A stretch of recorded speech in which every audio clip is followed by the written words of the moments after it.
Hello बच्चों, कैसे हैं? आइए आज हम गणित का शिक्षण प्रारंभ करते हैं। गणित के शिक्षण प्रारंभ करने से पहले गणित में कुछ बेसिक चीज़ों को जान लेना जरूरी है। तो आइए हम पहले अपना पाठ्यक्रम प्रारंभ करने से पहले कुछ बेसिक चीज़ों की जानकारी आपको देते हैं। बेसिक चीज़ों में मेरा जो गणित है वो संख्याओं से प्रारंभ ही होता है। किसी भी सामान को गिनने के लिए हम जिन अक्षरों का प्रयोग करते हैं उसको संख्यांक कहते हैं। ठीक, ये तो तुम लोगों को पता ही होगा। हर भाषाओं के अपने अलग अलग संख्यांक होते हैं। जैसे हिंदी में गिनती को तुम कैसे लिखोगे, इसको हम देवनागरी लिपि भी कहते हैं। लिखोगे 1 2 3 4 5, इस तरह से लिखोगे। ये तुम्हारी देवनागरी लिपि या हिंदी में जो है गिनतियां हो गई। इसी तरह से तुम रोमन भाषा में अगर संख्यांक को लिखोगे तो रोमन भाषा में 1 2 3 4 5 6 इस तरह से लिखोगे। और अंतरराष्ट्रीय या अंग्रेजी में जो लिखोगे गिनतियों को वो 1 2 3 4 5 6 इस तरह से। चाइनीज भाषा है, अरबी भाषा है, हर भाषाओं के अपनी अपनी अलग अलग लिपियां हैं। लेकिन यहाँ पर हम लोग गणित में सिर्फ दो भाषाओं का प्रयोग करेंगे, एक देवनागरी लिपि और दूसरा अंतरराष्ट्रीय अंक। इन्हीं दो अंकों का प्रयोग करके हम आगे के गणित को पढ़ाते हैं। अब देखो, हम सामानों को गिनने के लिए जिन संख्याओं का प्रयोग करते हैं उसको हम कहेंगे प्राकृतिक संख्याएं। सामान्य भाषा में इसको कह सकते हो कि जितनी भी गिनतियां हैं, गिनती तुम कहां से शुरू करते हो? 1 से। तो 1 से लेके अनंत तक जितने भी नंबर्स हैं ये सब तुम्हारे कहां आएंगे? प्राकृतिक संख्याओं में। एक चीज ध्यान देना कि हम किसी भी सामान को काउंट 1 से करते हैं, इसलिए इसमें प्राकृतिक संख्याओं में 0 नहीं है। इसको हम लाइन पर कैसे दिखाते हैं? इस तरह से एक लाइन खींचोगे और इस पर सामान्य दूरी पर लिखते चले जाओ गिनती को। 1 2 3 4 5 6 और इस तरह से अनंत तक लिख दो। ये हो गई तुम्हारी नंबर लाइन या संख्या रेखा, इसको बोलोगे। क्या बोलोगे? संख्या रेखा। अब इन संख्या रेखा पर तुम प्राकृतिक संख्याओं को इस तरह से या सारी गिनतियों को लिखते चले जाओ। जो सारी गिनतियां हैं ये सब तुम्हारी क्या हो गई? प्राकृतिक संख्याएं। ठीक है, चाहे 1 से लेके अनंत तक चाहे जितनी भी गिनतियां हैं सब प्राकृतिक संख्या है। एक चीज ध्यान देना कि इसमें 0 नहीं है। इन प्राकृतिक संख्याओं को एक रेखा पर जो तुम दिखाए हो इसी को हम कहते हैं संख्या रेखा। ठीक, और इस प्राकृतिक संख्याओं में अगर तुम 0 को भी ले लो तो वो क्या हो जाएगी? पूर्ण संख्याएं, जिसके बारे में हम आगे बात करते हैं। अब देखो बच्चों, प्राकृतिक संख्याएं 1 से शुरू हुई और अनंत तक जितनी भी नंबर हैं वो सब प्राकृतिक संख्याएं हैं, जिसको अंग्रेजी में तुम लोग कहते हो नेचुरल नंबर्स। अब आगे आता है इन प्राकृतिक संख्याओं में मैं जी शून्य को भी ले लूं। ठीक, अब यहां को मैं शून्य से शुरू करूं। 0 1 2 3 4 5 और अनंत तक। जब मैं इसमें शून्य को भी ले लिया तो ये सारी संख्याएं क्या कहलाएंगी? पूर्ण संख्याएं, जिसको इंग्लिश में तुम बोलोगे होल नंबर्स। ठीक, होल नंबर्स होते हैं, यानी ये सारी प्राकृतिक संख्याएं तो रहेंगी ही, लेकिन इसमें मैं शून्य को भी ऐड कर लिया। यानी सभी प्राकृतिक संख्याएं प्लस उसमें मैं शून्य को भी, एक शून्य के आ जाने से सारी प्राकृतिक संख्याएं पूर्ण संख्या। प्रकृति में गिनने के लिए, सामानों को गिनने के लिए हम जिन अंकों का प्रयोग करते हैं उनको हम प्राकृतिक संख्याएं या नेचुरल नंबर्स बोलते हैं। अब सामानों को गिनने के लिए हम 1 से शुरू करते हैं, कोई ये तो नहीं कहता कि 0 सामान है। ठीक, इसलिए जिन सामान गिनतियों को हम प्रयोग करेंगे उनको हम प्राकृतिक संख्या या नेचुरल नंबर्स कहेंगे। लेकिन अगर इन नंबर्स में मैं 0 को भी साथ में ले लूं, ठीक, शून्य को, तो ये शून्य से अगर मैं गिनती को प्रारंभ करूं, 0 1 2 3 4 5 6 7 अनंत तक, तो इन सारी संख्याओं को मैं पूर्ण संख्याएं कहूंगा। ठीक, ये पूर्ण संख्याएं हो जाती हैं, जिनको अंग्रेजी में तुम बोलोगे होल नंबर्स। ठीक, सिर्फ जीरो के आ जाने भर से ये सारे नंबर्स जो है होल नंबर्स हो गए। इसका मतलब कि जीरो इसमें आ गया और शेष सारी प्राकृतिक संख्याएं भी इसमें हैं। इसका अर्थ ये निकला, साधारण सा एक प्रश्न ये बनता है कि क्या सभी प्राकृतिक संख्याएं होल नंबर्स या पूर्ण संख्याएं होंगी? इसका उत्तर होगा यस। क्यों? क्योंकि ये जीरो है और शेष जो एक से मैं गिनती शुरू कर रहा हूं ये सब प्राकृतिक संख्याएं हैं। इसका मतलब कि सभी प्राकृतिक संख्याएं पूर्ण संख्याएं या होल नंबर्स हैं। लेकिन क्या सभी पूर्ण संख्याएं या होल नंबर्स क्या प्राकृतिक संख्याएं हैं? नहीं। क्यों? क्योंकि अगर मैं जीरो को ले लूं तो जीरो एक ऐसा नंबर है जो पूर्ण संख्या या होल नंबर्स तो है किंतु प्राकृतिक संख्या नहीं है। अतः इन दोनों नंबर्स को जानने के बाद तुमको दो प्रश्न के उत्तर मिले। पहला, क्या सभी प्राकृतिक संख्याएं पूर्ण संख्याएं होंगी? यस। दूसरा, क्या सभी पूर्ण संख्याएं प्राकृतिक संख्याएं होंगी? नहीं। ठीक। अब आगे आता है तीसरे प्रकार के नंबर्स हैं। अभी हमारे जो है गिनतियों में एक प्रकार का नंबर छूट रहा है। अब मैं गिनती ले लिया था, जीरो भी ले लिया, लेकिन इसमें अभी निगेटिव नंबर सारे छूट रहे हैं। अगर मैं इनके साथ निगेटिव नंबर्स को भी ले लें तो वो मेरा कहलाएगा पूर्णांक। पूर्णांक या इंटीजर्स।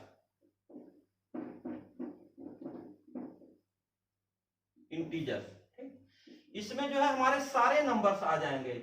इसमें क्या करेंगे, बीच में जीरो लिखोगे, इधर 1 2 3 4 पॉजिटिव नंबर्स और इधर निगेटिव नंबर्स।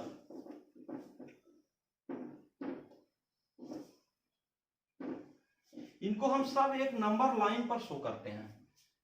तो पूर्णांक या इंटीजर्स में वे नंबर्स आएंगे जो जीरो हो और सारे प्राकृतिक संख्याएं हैं। इसका मतलब कि यहां से लेके यहां तक तो सारी जो है पूर्ण संख्याएं आ गई और इसी पूर्ण संख्याओं में ही मैं निगेटिव नंबर्स को भी ले लिया तो ये सब क्या कहलाएंगे, पूर्णांक या इंटीजर्स। यानी पूर्णांक या इंटीजर्स में सारे नंबर्स तुम्हारे आ गए, जीरो भी आ गया, प्राकृतिक संख्याएं भी आ गई, इसका मतलब पूर्ण संख्याएं भी आ गई और निगेटिव नंबर्स भी आ गए। यानी सारे नंबर का संग्रह पूर्णांक या इंटीजर्स कहलाता है। इसको हम इस नंबर लाइन पर शो करने के लिए क्या करते हैं कि बीच में जीरो लिखेंगे और दाहिने साइड में सारे पॉजिटिव नंबर्स को लिखेंगे और लेफ्ट साइड में सारे निगेटिव नंबर्स को लिखते चले जाएंगे। अब बच्चों तुम लोग सोचते होंगे कि हम इसको नंबर लाइन पर क्यों शो करते हैं। इन सारे संख्याओं को नंबर लाइन पर सिर्फ सही सही अगर लिख दो तो तुम्हारी बहुत सारी समस्याएं हल हो जाएंगी। पहले अभी आते हैं सामान्य से क्वेश्चन पर। अब यहां पर सेम प्रश्न उठता है कि क्या सभी पूर्णांक या इंटीजर्स पूर्ण संख्याएं होंगी? नहीं। क्यों? क्योंकि जीरो से लेके अनंत तक ये सारी संख्याएं तो पूर्ण संख्याएं हैं, लेकिन निगेटिव जो नंबर्स हैं सारे, ये निगेटिव नंबर्स पूर्ण संख्याएं नहीं है। ये पूर्णांक तो हैं लेकिन पूर्ण संख्याएं नहीं है। अतः सभी पूर्णांक या इंटीजर पूर्ण संख्याएं नहीं होंगी। सभी पूर्णांक या इंटीजर्स प्राकृतिक संख्याएं नहीं होंगी क्योंकि निगेटिव नंबर्स प्राकृतिक संख्या में नहीं है। और इसका सीधा प्रश्न अगर लो तो क्या सभी प्राकृतिक संख्याएं पूर्णांक या इंटीजर होंगी? यस, क्योंकि एक से लेकर देखो अनंत तक जो है ये सब प्राकृतिक संख्याएं हैं, ये सब तुम्हारे पूर्णांक या इंटीजर्स में भी हैं। अब दूसरा, क्या सभी पूर्ण संख्याएं पूर्णांक या इंटीजर्स होंगी? यस, क्योंकि जीरो से लेके अनंत तक ये भी जो है पूर्णांक या इंटीजर्स में हैं, इसलिए सभी पूर्ण संख्याएं इंटीजर्स या पूर्णांक भी होंगी। ठीक। तो बच्चों अभी तक हमने क्या सीखा? पूर्णांक संख्या। पूर्णांक में सारे नंबर्स आएंगे। ये पूर्णांक किससे किससे मिलकर बने होते हैं? पूर्ण संख्याओं से और ऋण पूर्णांक से, यानी ऋणात्मक संख्याओं से। यहां ऋण पूर्णांक की जगह तुम लिख सकते हो ऋणात्मक संख्याएं। यानी ये पूर्णांक बना ऋणात्मक संख्याओं से और पूर्ण संख्या से। और ये पूर्ण संख्या किससे बनी है? पूर्ण संख्या में जो है शून्य और सारे प्राकृतिक संख्याओं से मिलकर बनी है। यानी पूर्ण संख्याओं में शून्य भी है और सारी प्राकृतिक संख्याएं भी हैं। तो सारी प्राकृतिक संख्याएं शून्य मिलकर के पूर्ण संख्याएं बनी, और इसमें अगर हम ऋणात्मक संख्याओं को भी ले लें तो ये सब मिलकर के हमारे क्या बनाएंगे, पूर्णांक।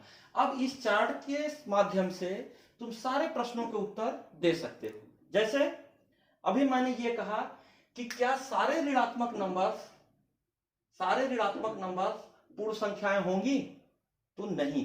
क्यों? क्योंकि ऋणात्मक नंबर सिर्फ पूर्णांक में है। तो इसका मतलब कि सारे ऋणात्मक संख्याएं क्या होंगी, पूर्णांक या इंटीजर्स तो हैं लेकिन पूर्ण संख्याएं नहीं हैं। लेकिन क्या सारी प्राकृतिक संख्याएं पूर्ण संख्याएं हैं? तो सारी प्राकृतिक संख्याएं पूर्ण संख्याएं हैं, क्योंकि पूर्ण संख्या में ही प्राकृतिक संख्या और शून्य भी है।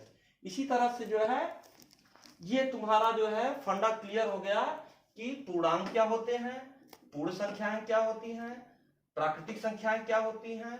ठीक, और ये तीन तरह की संख्याओं के बारे में हम लोगों ने जाना, और तीनों तरह की संख्याओं को हम संख्या रेखा पर कैसे दर्शाते हैं। देखो, प्राकृतिक संख्या को हम बताए थे संख्या रेखा पर इस तरह से दर्शाएंगे, 1 से शुरू करेंगे।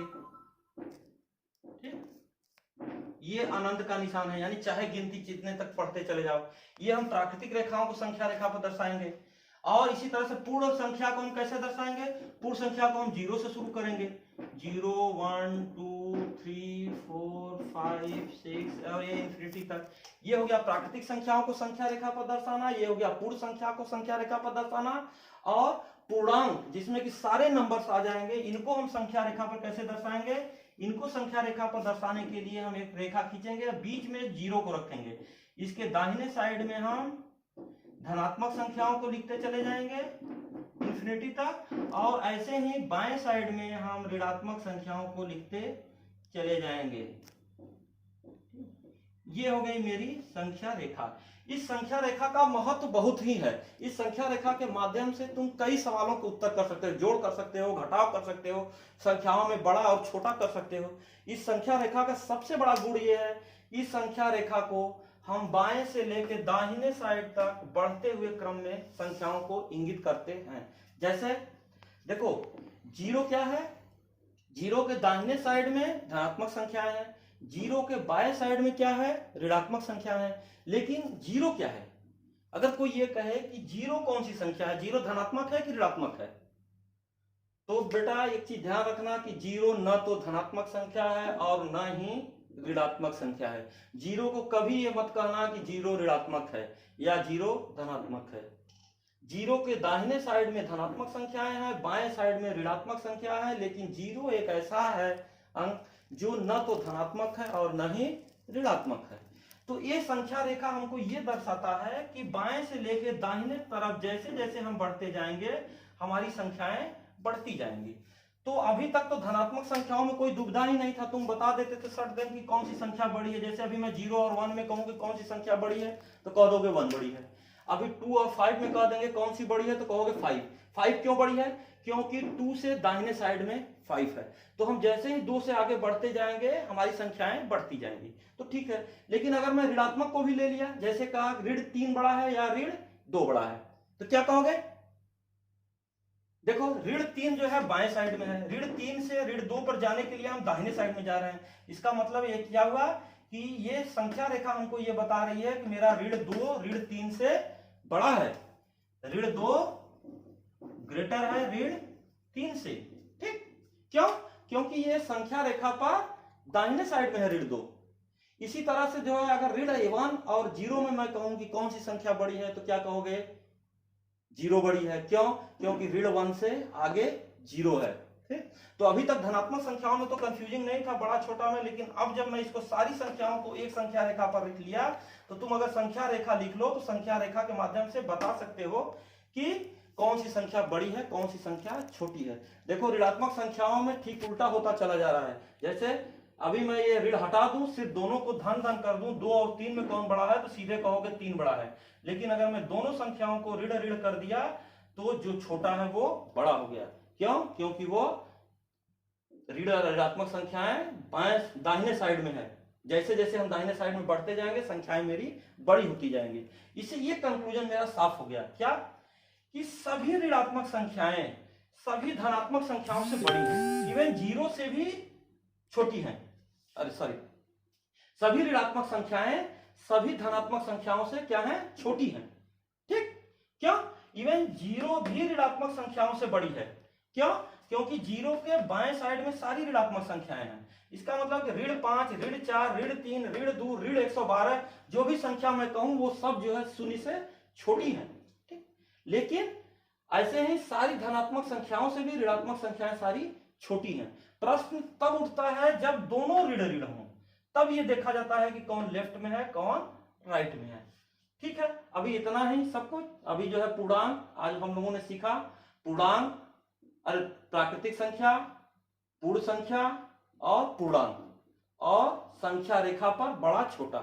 ठीक, अभी इतना जो है तैयार करो, उसके बाद फिर आगे जो है संख्या रेखा की प्रॉपर्टी और इन्हीं संख्याओं में और सारे डिवीजन, ऑड, इवन, प्राकृतिक, ऑड इवन नंबर्स और सारे जो है परिमेय संख्याएं, परिमेय संख्याओं से ही तुम लोगों का सिलेबस प्रारंभ होगा। अभी तक तो ये सब हम सब तुम लोगों को प्री नॉलेज दे रहे हैं कि इतना आएगा तभी तुम लोग जो है परिमेय संख्याओं से अपने कोर्स को स्टार्ट कर सकते हो।